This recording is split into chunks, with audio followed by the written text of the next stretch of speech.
5세대 기다려도 이분들은 어차피 보상금 대상이 안 되는 분들이에요. 재가입 상품이기 때문에.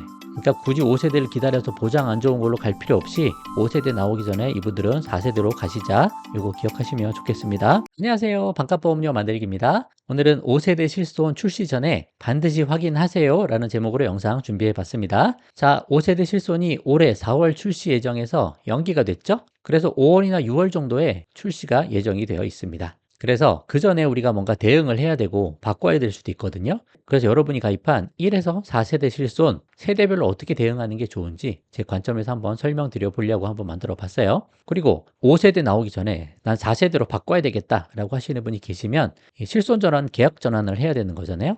이때 어떻게 주의해야 되는지 그것까지 한번 설명드려 볼 테니까 조금 어려울 수도 있습니다. 헷갈릴 수도 있고. 그럼 한번 몇 번 들어보세요. 여러분 해당되는 것만 딱 보시면 되니까 그거 한번 보시고 대응 방법 한번 생각해 보시면 좋겠습니다. 그럼 한번 시작해 보도록 하겠습니다. 자, 5세대 실손이 뭐가 바뀌었는지 간단하게만 설명드릴게요. 여러 번 설명드려서 급여랑 비급여가 있잖아요. 급여 쪽은 요게 핵심이에요.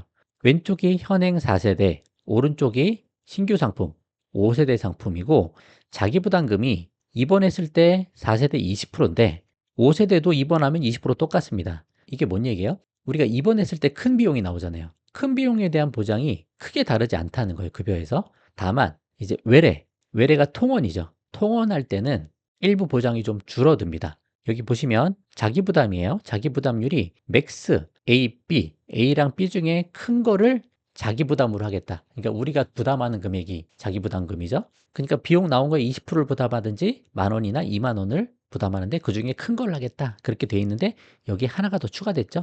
건강보험의 본인 부담률 이렇게 돼 있습니다. 이게 뭐냐면 이제 관리급여가 새로 생긴다고 하잖아요. 좀 복잡해도 뭐 대충 뉴스 보시면 여러분 도수치료 같은 게 이제는 비급여에서 관리급여로 가겠다. 그래서 건강보험에서 이거 관리하겠다. 그 내용이잖아요. 그러면 그게 관리급여 항목, 그러니까 관리급여가 급여잖아요. 여기로 들어오는 거예요. 비급여가 아니고 이제 급여 쪽으로 들어오는 거예요. 도수치료가. 통원으로 도수치료 받았을 때 예전에 비급여던 게 이제 관리급여로 들어와서 자기부담금이 그게 한 뭐 90%, 95% 얘기가 나오죠. 그러면 90%, 95%가 20%보다 클 거 아니에요. 그러면 자기부담금, 내가 내야 되는 자기부담금이 전체 중에 90에서 95%가 된다는 거죠. 그런 관리급여 항목들을 우리가 통원으로 치료받을 때. 이 부분은 조금 보장이 나빠지는 거예요. 그러니까 이게 그냥 핵심이라고 보시면 됩니다. 또 좋아지는 것도 있다. 과거는 임신 출산 같은 거 보장이 안 됐는데 급여 쪽에서 임신 출산했을 때 급여 이력이 이제 실손에서도 보장이 된다라는 특징이 있는 거죠. 급여는 이 정도.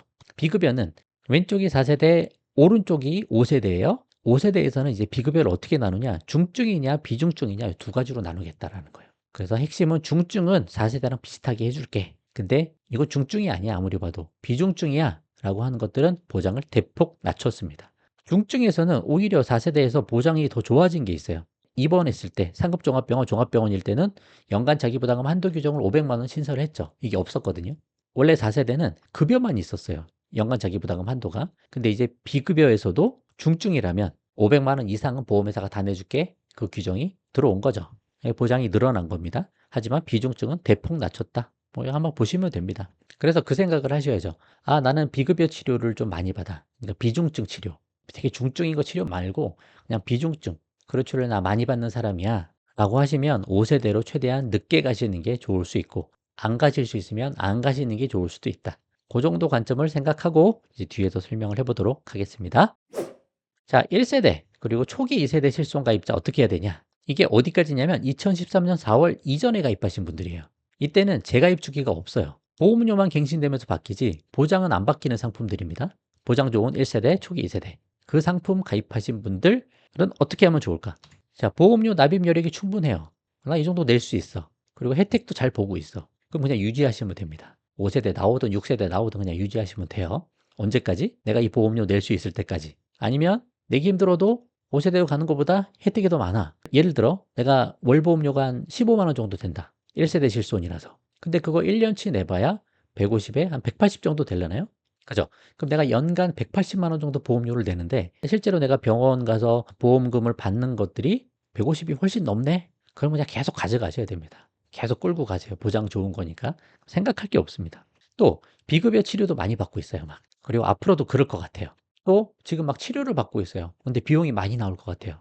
그러면 그냥 계속 유지하시는 게 낫습니다. 보장 좋은 실손을 포기하시면 안 되죠. 그런 분들은 그냥 유지하시는 게 나을 수 있습니다. 근데 보험료가 부담돼서 내가 유지하기 어렵다. 그럼 어떻게 해요? 그럼 계약 전환하셔야 돼요. 바꾸셔야 됩니다. 해지하시면 안 되고 바꿔야 된다는 거예요. 도저히 유지가 안 돼? 그러면 보장이 좋으면 뭐예요? 일단 유지를 하셔야죠. 4세대, 5세대 가도 중증에 대한 보장은 잘 되고 있으니 실손에 큰 역할을 다 하고 있습니다. 큰 문제가 되는 게 아니에요. 저도 1세대에서 3세대로 전환을 한 사람이거든요. 보장 좋은 1세대, 뭐 그걸 몰라서가 아니고 나는 3세대만 있어도 돼 라고 판단했기 때문에 저는 3세대로 전환을 했었죠, 예전에. 근데 보험료 부담되면 4세대든 5세대든 전환하시는 게 맞습니다.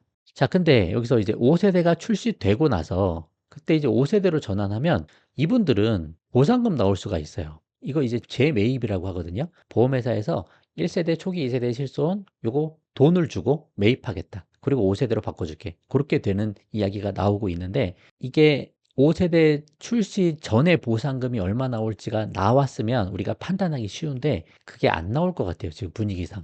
그러니까 5세대 출시되고 나서 그 이후에 개개인별로 또 보상금도 다 다를 수도 있을 것 같아요. 그래서 정확하게 어떤 게 유리하고 불리한지 판단을 못하고 미리 결정을 해야 되는 상황이 될 것 같습니다. 그래서 말씀드리는 거예요. 근데 이분들은 일단 5세대로 전환하면 보상금이 나올 가능성이 있다라는 거 생각을 좀 하고 계셔야 돼요. 그래서 지켜보셔도 괜찮죠. 근데 만약에 5세대로 가는 것보다 그냥 지금 5세대 가기 전에 4세대로 전환을 하면 5세대보다는 보장 측면에서 4세대가 낫잖아요. 그러면 4세대로 전환 지금 미리 하시는 것도 괜찮습니다. 근데 보상금이 좀 크게 나올 것 같아 라고 판단되면 조금 더 참아보셔도 괜찮을 수도 있는 거고요. 근데 얼마 나올지 알 수가 없으니까.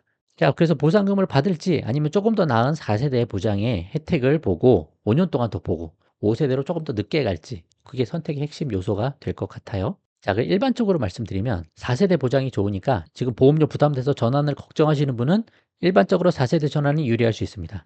다만 보상금 규모가 클 거라 기대된다면 5세대로 바로 가는 것도 좋을 수가 있다. 그래서 보상금 관련한 뉴스들 좀 찾아봤는데 계약 재매입 가격 이게 이렇게 될 수 있다는 거예요. 보험료와 보험금 간 차이로 확정된다면 이런 얘기가 좀 있습니다. 이게 뭔 말이냐면 1세대 실손 중에 예를 들어서 나는 보험료는 잔뜩 내는데 난 보험금 탄 게 없어. 아, 나 너무 아까워 라고 하시는 분들 있죠.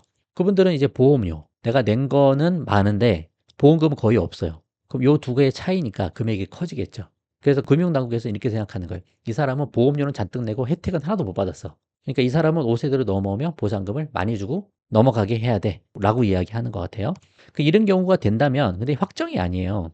보험금을 많이 안 타신 분들이 보상금 규모가 클 수도 있으니까 이런 분들은 좀 기다려 보시는 게 좋을 수도 있다. 근데 이게 문제가 될 수 있는 거는 재매입 도입을 반대하는 분위기도 많고 보험회사 입장에서 또 지금 1세대, 2세대 가입자 중에 이분들은 우량 고객이라는 거예요. 보험회사 입장에선 보험료는 내는데 보험금은 안 타가는 사람들, 병원 잘 안 가는 사람들인데 비싼 실비 유지하고 있는 분들, 보험회사 입장에서는 우량 고객이죠. 근데 이런 사람들을 우리가 돈을 잔뜩 주고 5세대로 데리고 오면 1세대, 2세대는 앞으로는 보험금 많이 청구해서 보험금 많이 타가시는 분들만 남아있을 거 아니냐. 그럼 보험회사가 1세대, 2세대 실손에 대해서 계속 손해율이 높아질 거 아니냐. 이 사람들은 자꾸 보험금 타가니까. 그러면 이거 계속 실손보험이 올라간다. 그런 얘기도 하는 거죠. 그래서 이렇게 반대하는 입장도 많이 있는 것 같습니다. 그래서 될지 안 될지 모르겠다는 거예요. 하지만 만약에 이렇게 확정이 되면 보험금 많이 안 타신 분들이 보상금을 많이 받을 수도 있으니까 이런 분들은 조금 아직 낼만 하면 유지해 보시고 기다려 보시는 것도 대안이 될 수도 있겠다. 그 정도까지 말씀드릴게요. 어려우시면 다시 한번 좀 몇 번 들어보세요. 그러니까 정해진 게 없으니까 미리 어떻게 확실하게 해야 된다 말씀은 못 드리고 지금까지 주어진 정보 내에서 요 정도 판단할 수 있는 요소들이 있다. 그 정도 말씀드리는 걸로 생각해 보시면 좋겠습니다. 자, 그러면 2세대 중에서도 조금 늦게 가입한 후기 가입자들 2013년 4월부터 15년 재가입이 나왔거든요. 재가입이란 게 재가입될 때 나오는 실손으로 바뀌는 거죠. 보장 내용이 바뀌는 거. 그래서 2013년 4월부터 2017년 4월까지 그 이후는 3세대니까 이분들은 어떻게 해야 되냐. 2013년 예를 들어 4월에 가입하신 분들 딱 시작하는 시점에 그러면 이분들은 15년 후에 재가입되니까 2028년이죠. 그때 5세대로 자동 전환됩니다. 재가입이 되는 거죠. 그러면 지금 2026년이잖아요. 한 2년 정도 있다가 5세대로 바뀐다 이분들은. 그렇게 생각을 하고 계시면 되죠. 조금 늦게 하신 분들은 2032년에 재가입이 되고 근데 이제 2세대가 혜택이 그냥 괜찮으니까 그냥 유지하고 나중에 5세대로 자동 재가입하는 거 선택하면 뭐 큰 문제 없을 것 같습니다. 이분들은 그냥 가지고 가셔도 괜찮다. 일단은 그렇게 말씀드려 봐요. 근데 나는 5세대 늦게 가고 싶어 최대한 2세대 보장 조금 포기하더라도 5세대로 최대한 늦게 가고 싶어. 라고 하시는 분도 있을 수도 있거든요. 그러면 요거 한번 생각해 보시면 되는 거예요. 후기 2세대 중에서도 초반 가입자들, 그러니까 2013년, 14년 여기 가입하시는 분들은 지금 5세대 나오기 전에 4세대로 전환을 할 수도 있잖아요. 4세대로 전환하는 게 2026년이죠, 지금. 4월, 5월 내에 하셔야 되는 거죠. 그럼 그분들은 5세대로 언제 바뀌냐? 4세대가 5년 재가입이니까 2026 더하기 5 하면 2031년에 5세대로 바뀌는 거죠. 근데 가만히 있었으면 2028년에 5세대로 바뀌는데 4세대로 갔다가 5세대로 자동 재가입되면 2031년에 5세대로 가서 시점을 3년을 뒤로 미룰 수도 있다. 나는 5세대 최대한 늦게 가고 싶어 하시는 분은 4세대로 갔다가 5세대로 가는 게 대안이 될 수도 있다. 그 둘 중에 하나 선택하셔야 되는. 아우 나 몰라 귀찮아 복잡해. 그럼 그냥 유지하고 계시면 됩니다. 그럼 나중에 5세대로 바뀔 거예요. 근데 난 지금 너무 보험료가 부담돼. 이거 나 도저히 유지 못하겠어. 해지해야 될 것 같아. 라고 하시는 분은 볼 게 없습니다. 그냥 4세대로 전환하시면 돼요. 5세대 나오기 전에. 요거 기억을 하세요. 5세대 기다려도 이분들 어차피 보상금 대상이 안 되는 분들이에요. 재가입 상품이기 때문에. 그러니까 굳이 5세대를 기다려서 보장 안 좋은 걸로 갈 필요 없이 5세대 나오기 전에 이분들은 4세대로 가시자. 요거 기억하시면 좋겠습니다. 3세대 실손. 이거 15년 재가입이죠? 2017년 4월부터 2021년 7월. 이 이후는 4세대니까. 그럼 2017년 4월 초반에 가입하신 분, 5월에 가입하신 분은 2032년에 5세대로 자동적으로 전환이 되죠. 만약에 난 4세대로 갔다가 5세대로 갈게 한번 계산해 보면 제일 빨라도 5세대로 가는 게 2031년이에요. 그럼 요거보다 어차피 더 늦게 못 가니까 이분들은 그냥 3세대 혜택이 4세대, 5세대보다 훨씬 낫고 보험료도 그렇게 크게 부담되고 비싸지 않으면 그냥 가만히 있으시면 됩니다. 그러니까 3세대 분들은 그냥 웬만하면 가만히 계시자. 그게 더 유리하겠다. 저는 그렇게 봐요. 그렇게 말씀드리고 4세대 5년 재가입이죠. 2021년 7월 이후 가입자. 이분들은 2021년 8월에 가입하셨다면 5년 지나서 2026년에 5세대로 자동 전환되죠. 올해 자동 전환되는 거예요. 이분들은 액션이 필요가 없습니다. 그냥 가만히 가지고 계시면 5세대로 바뀔 거예요. 따로 하실 게 없으세요. 그렇게 지금 1에서 4세대까지 한번 말씀드려 봤습니다. 좀 어려운데 1세대 초기하고 2세대 이제 재매입돼서 보상금 받으시는 분들은 조금 생각을 많이 해보셔야 될 것 같아요. 또 2세대 중에서도 보험료 부담되시는 분들도 4세대로 가야 될 수도 있습니다. 5세대 나오기 전에. 3, 4세대는 그냥 유지하셔도 큰 문제가 없을 것 같고요. 요거 한번 참고하시고 여러분이 몇 세대인지 아신 다음에 판단을 잘 해보시면 좋겠습니다. 자, 그러면 4세대로 계약 전환, 실손 전환 하시는 분들 요것만 좀 기억하자. 그것만 말씀드리고 마칠게요.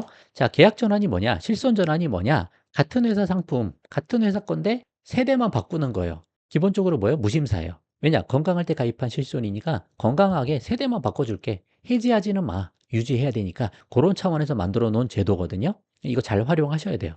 그 기존 가입한 보험회사 고객센터나 담당 설계사한테 문의해서 바꿔달라고 얘기하시면 됩니다. 해지하고 새로 가입하는 게 아니고 계약 전환이에요. 전환제도. A사에 있다가 B사로 가는 게 아니라는 거예요. 괜히 A 거 해지했다가 B로 가면 심사를 다시 받아야 되잖아요. 기본 무심사로 해주는 거라는 거를 기억하시면 좋겠고 요 정도만 주의하자. 가입 금액이 축소되지 않은지 이런 경우들이 있습니다. 근데 원래 2번 5천이잖아요. 4세대가 3천으로 가입해 줄게. 통원을 20인데 통원이 10만 원만 해줄게. 그럴 수 있으니까 이런 거는 알고 하자. 너무 조건이 안 좋으면 유지하는 게 나을 수도 있어요. 그러니까 이 생각은 잘 해보셔야 되는 여러 가지. 또 비급여 특약이 빠지지 않는지 이것도 체크는 하시자. 3대 비급여 특약 모두 다 가입되는지 확인을 하셔야 됩니다. 만약 안 된다 그러면 유불리를 따져보셔야 되는 거예요.